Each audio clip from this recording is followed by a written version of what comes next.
এই ময়মনসিংহ জেলা একটি অন্যতম কৃষি প্রধান এলাকা।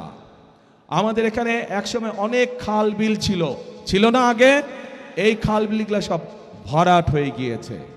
এই খালগুলোকে আমরা পুনর্খনন করতে চাই।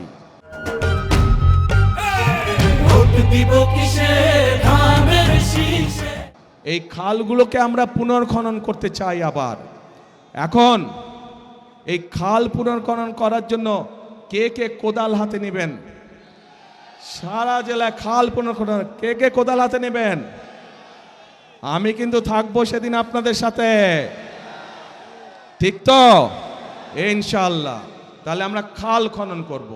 তো এখন প্রিয় ভাই বোনেরা, এই যে সংক্ষেপে আপনাদের সামনে আমি কতগুলো কথা বললাম, আপনারা কি মনে করেন যদি এই কাজগুলো করতে আমরা কম বেশি সক্ষম হই, ইনশাল্লাহ 12 তারিখে আপনারা ধানের শীষকে ভোট দিয়ে জয়যুক্ত করলে, ইনশাল্লাহ 12 তারিখে বিএনপি সরকার গঠন করলে, এই যেই কথাগুলো আপনাদের বললাম, ফ্যামিলি কার্ডের কথা বললাম, কৃষক কার্ডের কথা বললাম, স্বাস্থ্যের কথা বললাম, শিক্ষার কথা বললাম, তরুণ বেকারদের মাদক সমস্যা দূর করার জন্য কর্মসংস্থান ব্যবস্থার কথা বললাম, এই কাজগুলো যদি আমরা করতে সক্ষম হই, তাহলে কি আপনারা মনে করেন আপনারা সহ সমগ্র দেশের মানুষ উপকৃত হবে?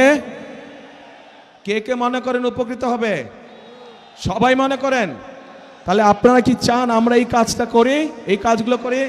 কারা কারা চান যে বিএনপি এই কাজগুলো করুক? যেই কাজগুলো কথা বললাম সবাই চান? ঠিক আছে, ধন্যবাদ।